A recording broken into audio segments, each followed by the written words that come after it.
So good afternoon, everybody. As Noah said, we will be taking you through some best practice advice for the GDS index this afternoon.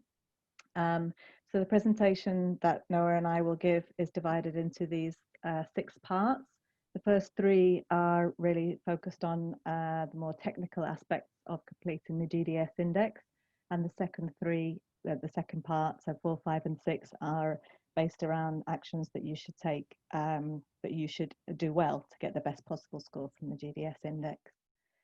So if we go straight into the technical advice, we consider the GDS index to be an audit. So for that reason, we do ask that you submit evidence for when you're answering all of the criteria. We do not accept statements at face value, so do always make sure you're backing up everything that you're submitting with some evidence. If you don't submit evidence, you may miss out on some of the points for the criteria, so it is really important to find evidence for each of the 70 criteria. First point along here at the bottom, please also make sure that you have correctly identified the scope of your submission. So that's entirely up to you whether you choose the city as the boundary limits or the metropolitan area. It's up to you, maybe it's a region. What we ask for really is consistency. So throughout the 4 categories, you're always answering the criteria according to that original scope that you specified at the beginning. Looking at the second point here, when you're submitting large documents, and we know that there are a lot of large documents, there is a lot of information in all of your strategy documents throughout the index, please make sure that you're always identifying where we can find the information that refers to that specific piece of criteria, because we receive a lot of 20, 30-page documents, and if you're actually showing us where we can find that piece of information, it's much easier for us, and it means that we don't miss out on any of the information that you're submitting.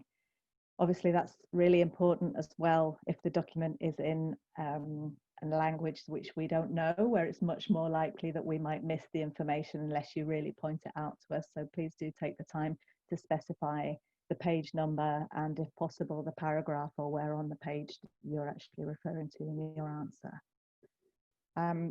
With regards to the documents, we accept documents from within the past 3 years, so we're really looking at documents from 2017. If your documents are from before 2017, just put a note in and let us know when they're going to be updated. We will take that into consideration, but really what we're trying to do with that is have a good reflection of the current state, the current situation in your destination. So please do try to submit documents that are as up to date as possible. And the last point on this, the last point on the page is that make sure that you're always telling us if there's any reason for you not being able to use documents that are the most updated.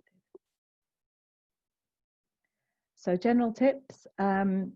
Make sure when you're in Omni, on the platform, that you're using the guiding notes for each of the questions. So we're aware that some of the questions can be a little bit complex, and for that reason we've written guiding notes to try and explain the question in more detail, especially if there are examples or calculations to explain. Also, we have the FAQ section in Omni, so make sure you're familiarizing yourself with all the information on there as well. We've tried to answer everything, but we're aware that some things may slip through the cracks. So if you do have further questions that you feel aren't answered in the guiding notes or the FAQ sections, then of course, please reach out to us. So point 3 here, always use data for your city instead of your country. We're aware that in some cases there are national or regional legislations and actions that are being implemented within your destination. That's absolutely fine, but just make sure you're always showing us how you as a destination are responding to that national legislation and regional legislation. It's not going to be enough for us just to know that you have national legislation on the plastics, for example. We want to see what's happening in your destination around that. We've also would like to see, particularly in the environmental category, we know there are a lot of calculations to be done, so just try to spell out as well how you're calculating each of your answers. That helps us to understand where you're coming from, and if there are any anomalies, that we can pick up with you, or just for us to understand how that is calculated in your destination, is a great help. And also, please try to submit your documents for evidence in PDF or Excel. It just makes it much easier for us to search through documents to look for data. And Excel is very visual, so that's really easy for us to evaluate as well. And a top tip within this is to make use of the templates that we've created. So to make your life easier, we've created templates for some of the criteria. That could be to collect data on hotel certification rates, for example. And you can find all these templates in the FAQ section of Omni.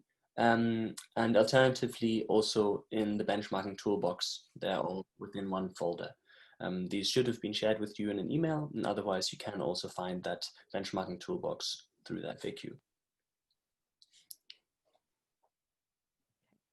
Thank you. So, as I said earlier, we're aware that you will need to amass a large arsenal of information and documents for your GDS index submissions. So we think that these 7 that we specified here are the ones that you're going to need. So if you don't have these already, just be aware that these are the documents that you will need to start creating to get the best possible score on the GDS index. So when you're starting to complete the index, obviously familiarize yourselves with the criteria and start getting this information together. And the top tip here is also to start with the environmental section, because it has been found that getting in touch with the local authorities and local council can sometimes take quite a long time, and also for them to just find the right data. So starting with that, just sending out the right emails at the right time at the beginning now would be a good time if you haven't done that already. And yeah, then the answers will come in as you fill out other sections. So as I mentioned at the beginning, the GDS index is a type of audit. So we do need the evidence for each of the criteria. So if you're wondering what does that mean and what evidence are they looking for, we have supplied a non-exhaustive list here of the types of evidence that we will accept for the different criteria.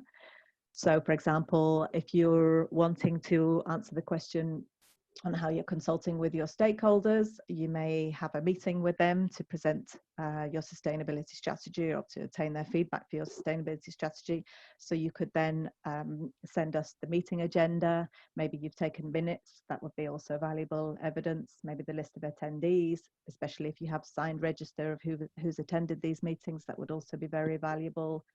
If you have also distributed your sustainability strategy or other sustainability communication by email, if you have a screenshot of the email with the distribution list, that's also valid for us. Excel's detailing supplier criteria is also very useful. If we've asked for a review of something by senior management, then we would also need written evidence of that with a sign-off from your senior management. So, we will share this presentation with you, and if you're thinking, how are they expecting us to produce evidence for this? Then here you have some good examples of the kinds of things that we're looking for. Also be aware that all documentation must refer to the destination specifically. So if there's national or regional legislation or actions, we would need to see not just that, but also how your evidence of how that's being applied in the destination, and it must specify your destination according to the scope that you've initially submitted. And thinking about stakeholders, so you will not be able to do this on your own. You will need support from various people in your destination. So these are the people, the different stakeholders that we think you will need to support you. You may wish to have some kind of communication or even a presentation meeting with them at the beginning. You will need yourselves, or if it's not yourselves, whoever is responsible for the completion of the GDS index. So the GDS index coordinator. You will need a contact in the municipality who has access to data and strategy of the city.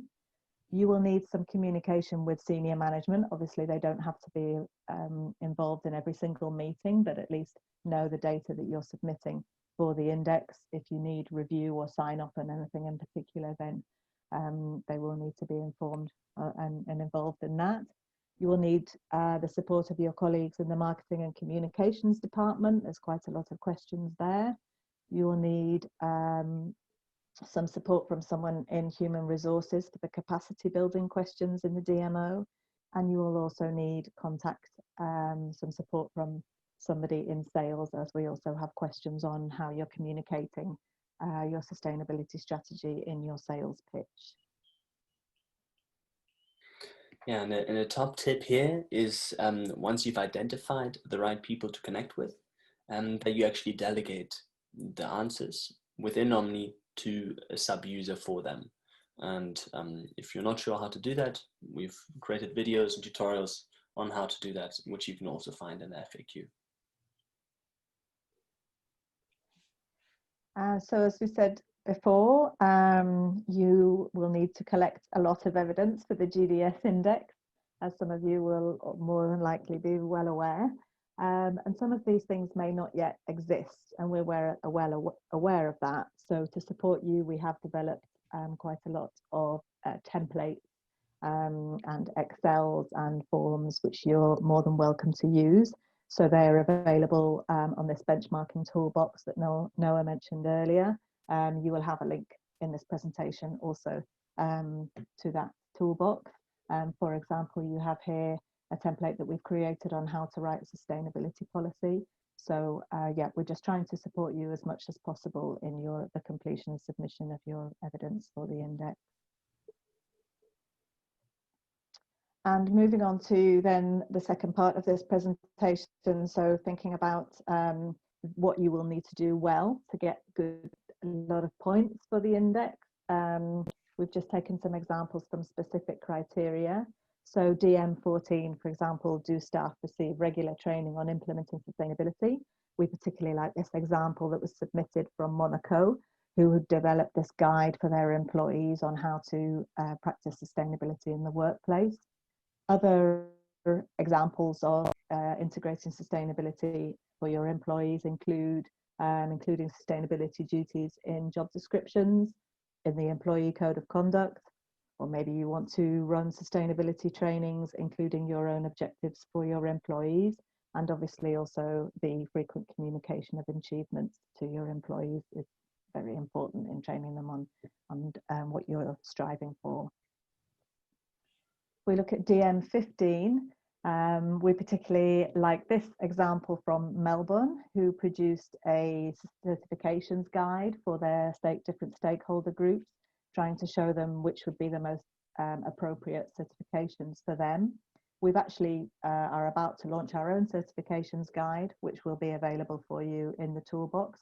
We're well aware certifications can be a bit of a minefield because there's so many of them, so we're trying to create a bit of clarity around that for DMOs.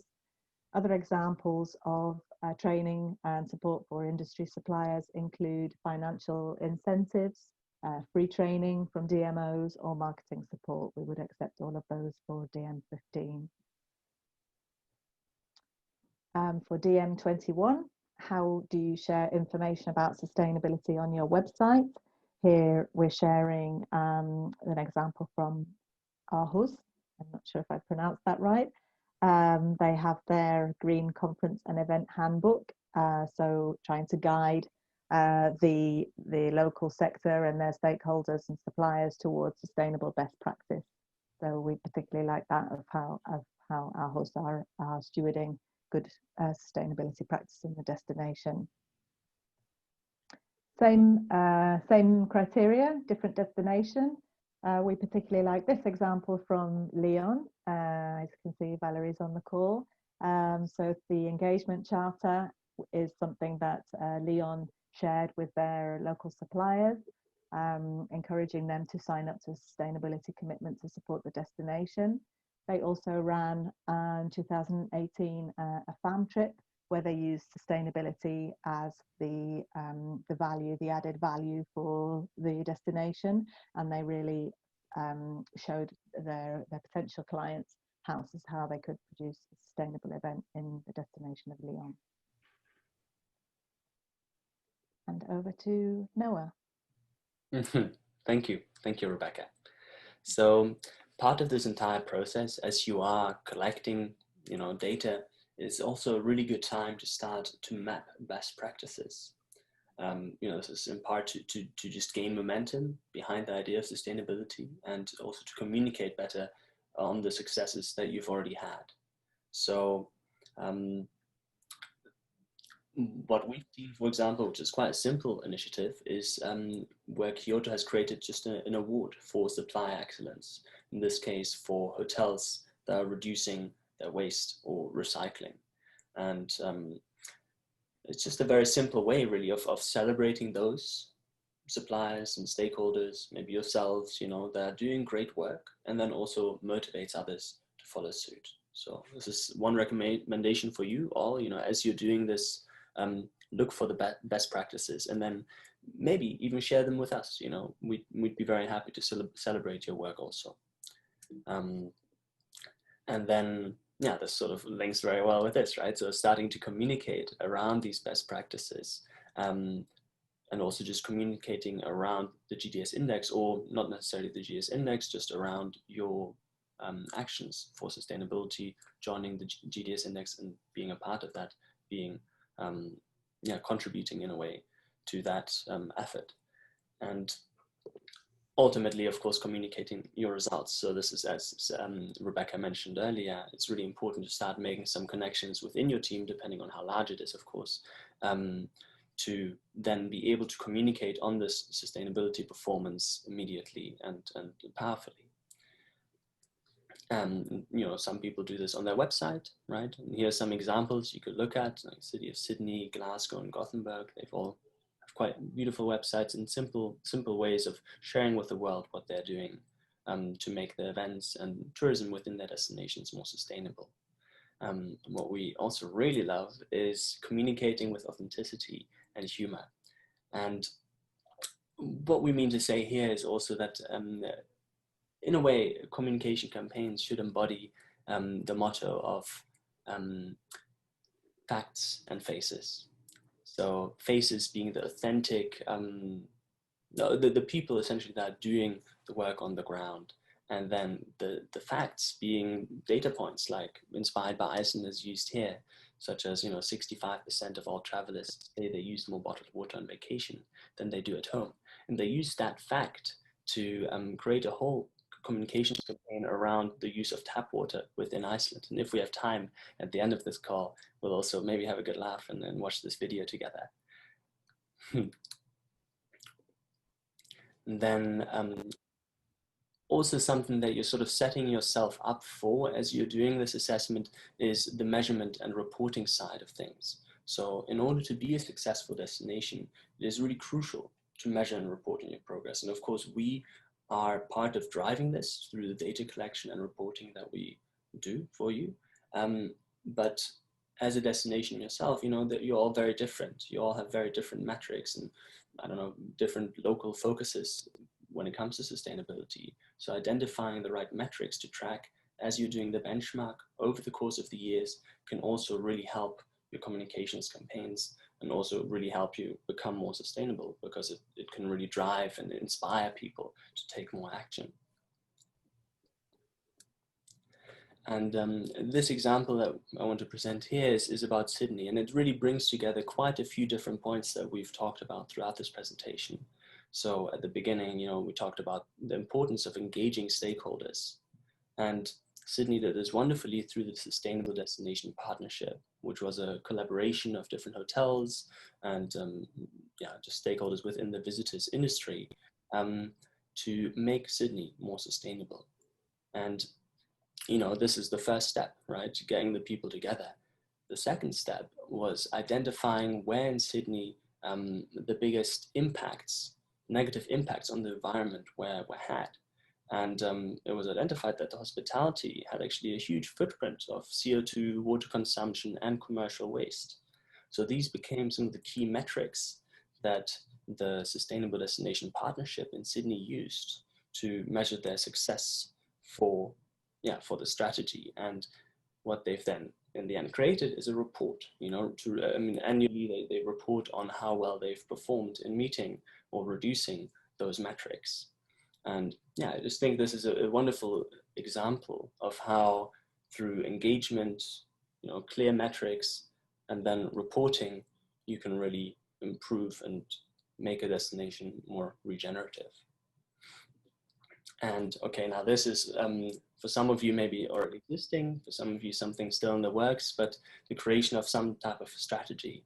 And this really just is, again, a communication piece, but also a very strategic, tactical piece for each DMO to drive sustainability practices. And overall, we're seeing quite a nice shift from seeing tourism as a goal to seeing it as a resource. And having that communicated, especially right now in light of COVID, is, I think, quite important, so that we can really, catalyze our industry as a machine, something that can drive more sustainable practices and value for the local communities. Okay, this is jumping a little bit too far. We're not going to go into questions yet. I'll stop sharing. And now I want to bring onto the stage Becky Hargrove. And as I said before, the manager of Kerry's Convention Bureau, which, in case you didn't know, was actually the #1 improved destination last year. So I'm sure she'll have some interesting insights for us.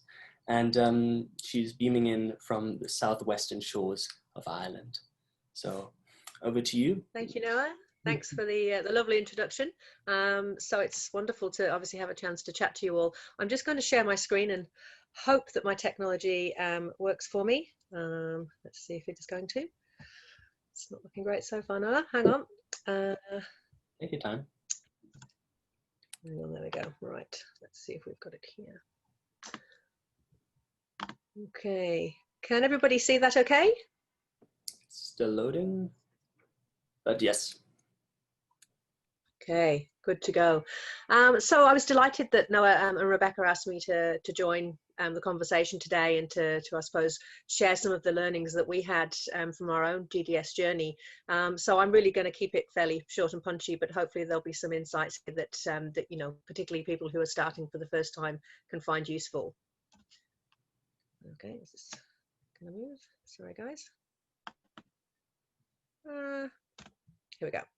So who are we? So Kerry Convention Bureau, we're a regional convention bureau, and as Noah said, we're located in the southwest of Ireland.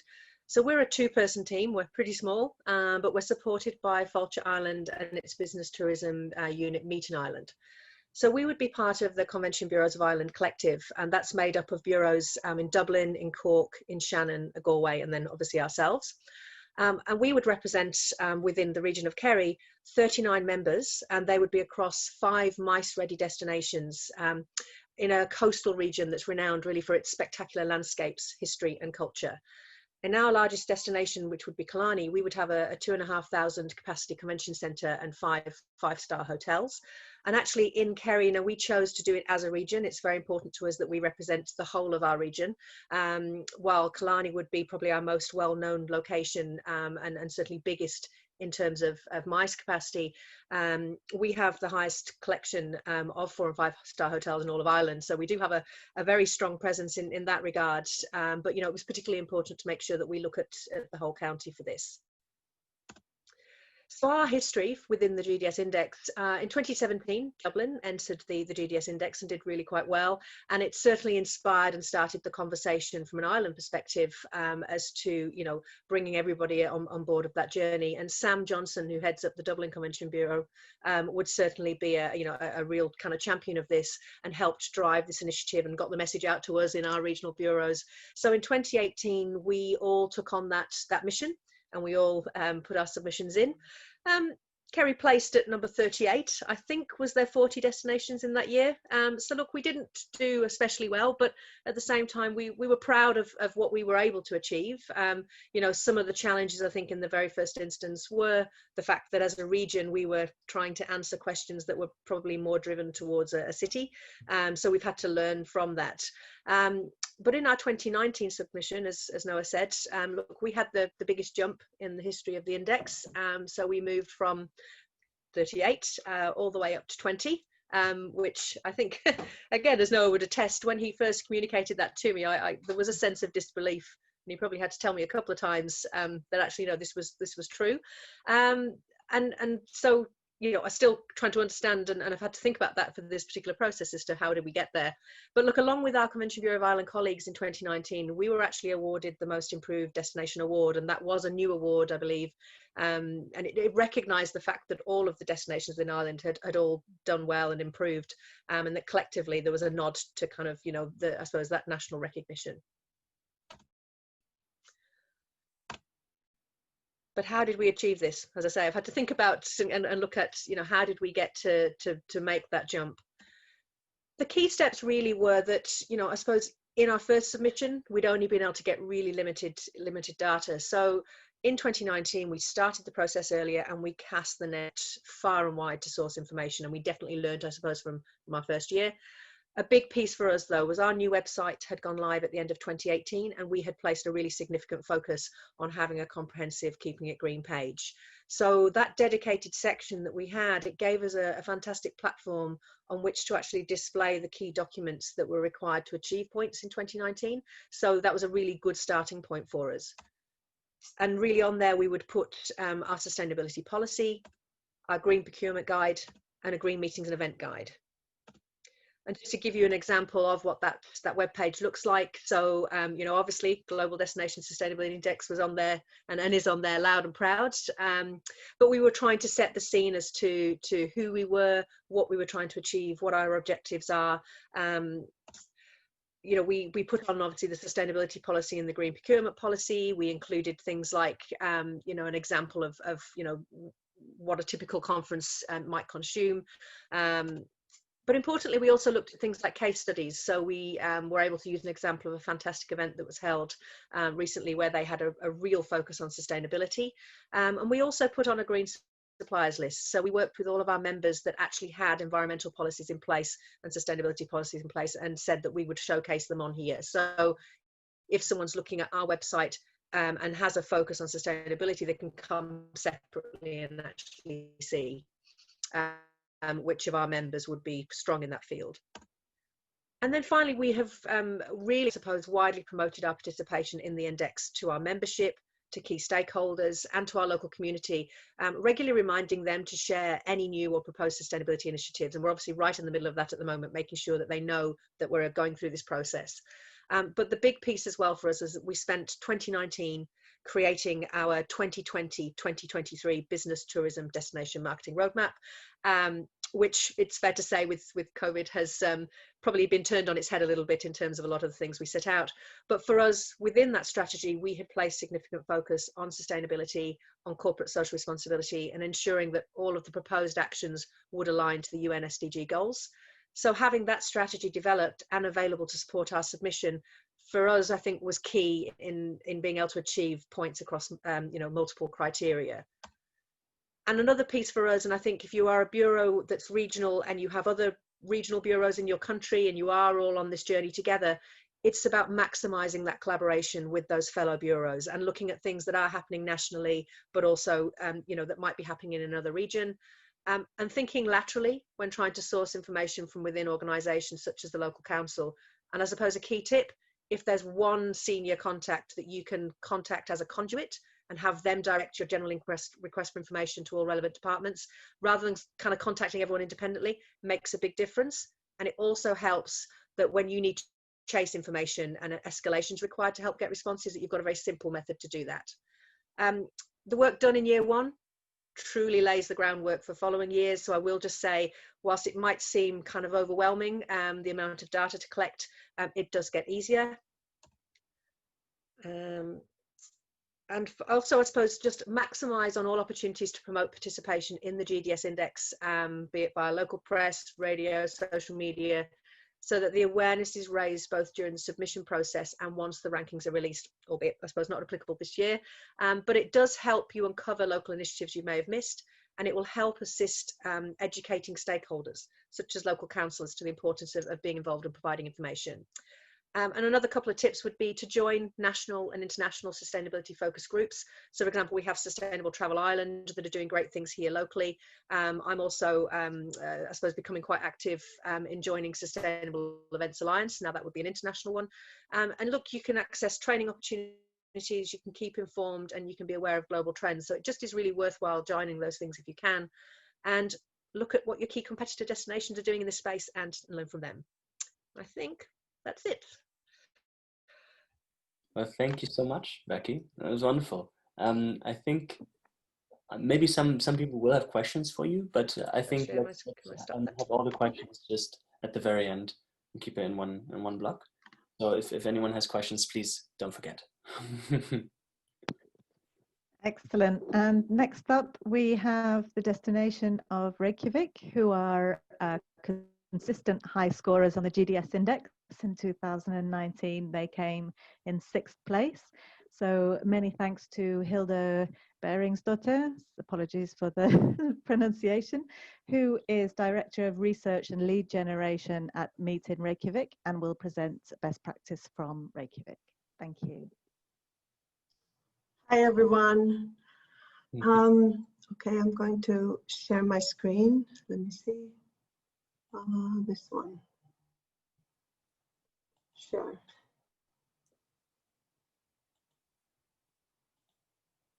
Do you see my screen? Mm-hmm. Yes. Okay. Okay, great.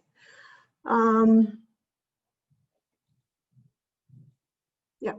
So my name is Hildur, and this is my presentation for best practice. I agree with Becky in looking at what others are doing. That's what we are always doing, and using that as a reference. But just some background information. Meet in Reykjavik is the official convention bureau in Reykjavik with the objective to promote the capital city and its world-class infrastructure as a leading meeting, incentive, and conference destination. With the support of our wide range of associated partners, approximately 40, including Harpa Conference Center that can host up to 2,500 guests, and over 6,000 hotel rooms, with the first 5-star hotel opening in 2021. And actually, some breaking news is that Meet in Reykjavik is joining with Promote Iceland. So we will have some new things coming up this year and next. In Reykjavik, you will find the world's largest geothermal heating system, underlining the sustainable focus of the city. So Reykjavik uses geothermal and hydropower for all electric consumption and heating, making it 100% from renewables. And Reykjavik City has also put forward a climate policy paper with an action plan where goals are established for a carbon neutral city by 2040. And as Rebecca mentioned, we are number 6 on the global index, and we went down from number 3. We were a steady number 3 for 3 years there, and previously we were part of the Scandinavian index as well. I will explain a little bit later. But what did we do for improvement of ranking number 14 in 2012 to number 5 in 13? And then what did we do for the 2016 rank of number 3, bringing us from 5 to 3? And then why did we drop from 3 to 6? So that's what I will try to explain here. The Scandinavian Destination Sustainability Index was born in the ICA chapter meeting in Gothenburg in 2010, and then evolved further in 2011 in the Reykjavik chapter meeting and launched with the first results in 2012. And the Scandinavian Destination Index measured and compared the social and environmental sustainability commitment and performance in 2 categories. So it was hardware and software. And hardware indicates the commitment of the city government and performance of the infrastructure. So things where the CVB has less control. And the software measures more the local meetings industry, including hotel, venue, and the convention bureau. So basically the supplier DMO side of things. And so we were number 14, second to last, and bumped up to number 5. And this is because we were able to influence the software side of things with improving on certification of hotels, being more transparent with our own sustainability strategy and other factors we could control at the time. So that was important there. And then when the GDS started measuring and we took part in that, I'm showing you a graph there on how our performance has been from 2016 to 2019. And we dropped from 3 to 6 due to supplier and DMO performance. The environmental and social scores are really difficult for us to influence directly. We have gone up as a result of government decisions and better reporting on our part. We focused on getting good proof links, as Rebecca mentioned earlier, the evidence, getting the evidence in there. So focusing on that. But also the GDX index team have sent us report on our results in 2018 and 2019, identifying Reykjavik's strengths and weaknesses, as well as giving us specific suggestions for improvement. And the easiest and fastest way for us to compete for the number 1 spot is to focus on the supplier and the CVB performance, which is quite obvious. So we are continuously working on that with our associated partners and other stakeholders. And here's a snapshot from the GDS team report in 2019. So I really recommend that all of you look into the report that the GDS team gives you. And here I am identifying in the red are things that we can really have a good influence on. But the green are more out of our control. It's it's really up to government and I mean we can try to influence, but not really. It's more difficult for us to do. So this is what we are focusing on. And then with regards to communication strategy. So in 2016, the reason for why we went to number 3 is we revised our sustainability strategy and started communicating with our partners about sustainability on a regular basis. And we put extra effort into collecting data for submitting via, at the time, an extensive Excel sheet in 2016. Now we have this really nice Omni system. But yeah, so as Becky mentioned earlier, with putting effort into submitting for the first time is the most work. And then, it gets better after that. So in 2018 to 19, we focused on communicating all the sustainable actions in the mice industry. And we have a specific web site, Green Reykjavik, for that. And I will show you some snapshots. So we have our strategy there. We have the Green Reykjavik checklist. Our environmental performance, where we also mentioned our suppliers that have certifications, social performance, and suppliers performance. But I really want to focus on this one here. This is so Sigurjóna is the managing director for Meet in Reykjavik. She took over last year, and in October she came out with a really bold statement saying that Reykjavik is aiming for number 1 on the GDS index.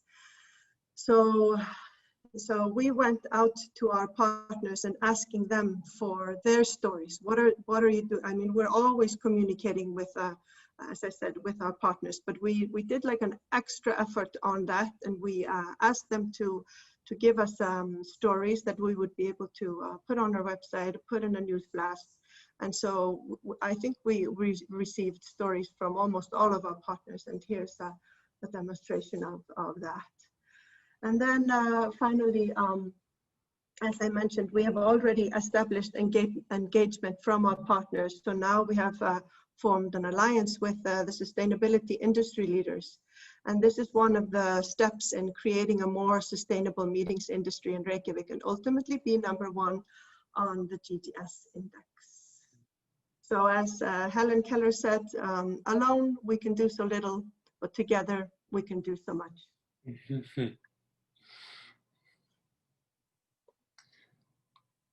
Well, thank you so much, Hildur.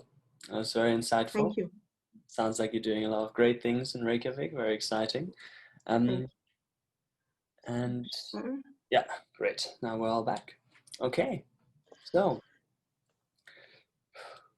how's everyone feeling? Does anyone have any specific questions for us or Hildur or Becky?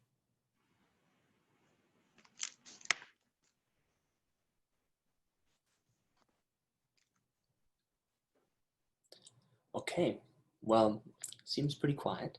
So I have one question for you, Becky, which is in regards to showcasing suppliers on your website if they have criteria. Sorry, if they have certifications. And I was just wondering, did that actually make the collection for hotel data, for example, easier because they were actually interested in sending you this information so that they'd be showcased? Or yeah. Yes and no. I mean, it definitely, I think we had a few people asking us how they could get so that they would be featured in that section. And obviously we explained that they would need to have an environmental or sustainability policy in place. I do need to clarify, we didn't actually make it that they had to be third-party accredited to feature on there, and it was I suppose an important point that we've had to make because the two things then I suppose don't necessarily match up to obviously the GDS index. It is something we would look to work towards, absolutely, but in the first instance we were just trying to even give them a sense of encouragement and an additional reason to at least write a policy, start to think about it. And I mean, it has served that purpose. I think, that perhaps they wouldn't have previously done that before, and at least they did, because it does mean they are featured, they're spotlighted there in that section, whereas obviously in the rest of the website, they are just a supplier, whereas this is one additional way to stand out. Mm-hmm. Mm-hmm. Okay, yeah, interesting. And how about you, Hildur? When you're talking about partners sending in content for you to sort of bring out. I mean, first of all, I think that's a great idea. I really like that. Really gets everyone on board and sort of excited about the idea, and also just by celebrating the efforts, which we also talked about. I'm just wondering, how has that changed engagement overall with your suppliers and your stakeholders? Has it actually improved participation with those partners that you have? Yeah, I mean, I think it's just it does. It just gets everyone on board. I mean, we have a common goal here in Iceland for Iceland to be a leading tourism, like leading in sustainability. Like that's part of the tourism strategy as a whole for the country. So I think everyone is on board. It's just a matter of who is creative enough to share what they're doing, because everyone is doing something that is worth telling the story. It's just are you ready to tell that story, and are you jumping on that wagon when we are calling for the information? Mm-hmm. Yeah. Can I just ask a question of Hildur, actually? I'm just curious, when individuals were sending in their stories, did you then see other suppliers going, oh, that's a really great idea, and starting to replicate it? Like kind of stealing ideas from others because suddenly they'd put something into their, in front of them and they thought, oh, I could do that as well. Have you seen that as a flow-on effect? No, I haven't seen that, but I mean, that of course that's possible, and I'm sure that some of our partners, as soon as we sent the information out, they probably were like, oh, I could have sent, and I think because I wasn't, actively working on that. It's the marketing director, and I think I heard him mention that he received something like afterwards. Okay, here's a submission of a news story, and then of course it was too late for the news blast, but then that story could be submitted anyway into our website. Mm-hmm. Mm-hmm. Okay, well, great. Are there any other more practical questions, in regards to the benchmarking process? Anything that you've struggled with, any specific criteria that you found difficult to understand or answer? Now's the time to ask. And if not, if you're too shy, you can also ask afterwards. But now everyone could benefit from us answering. I also can see that we have Katarina from Gothenburg on the call. I wondered, as our #1 performer from the GDS index, if Gothenburg have anything that they would like to share, any comments? Hi. Hi everyone. No, actually I think you've been on it. Both, like, every city and region and destination have their sort of challenges and strengths, and I think we could see the process is really very alike to both Kerry and Reykjavik, so I recognize it very much, and the hardships and the first time when you have to, like, put in the data, and yeah, I think we have very much in similar, really. So not much to add. Yeah. Really impressed, and it's really good to see all the efforts, and I feel inspired that there are so many of us around the globe. We're not alone. Yeah. Okay. Yeah, I totally agree, Katarina. It's great to see everyone here on board. And on that note, we are going to organize another session, not like this, another Feeling the Pulse session. And we haven't set the date yet because we've got a potential speaker that we want to accommodate. So keep your ears open, your eyes open. We're going to be sending out mails about that very soon, but it's planned to be either on the 15th or 16th of this month. So yeah, mark that. All right. So if there's nothing else, then we want to wish you all a wonderful rest of your afternoon. Take care, everyone. Lovely to see you. Lovely to hear you. And thank you. Thank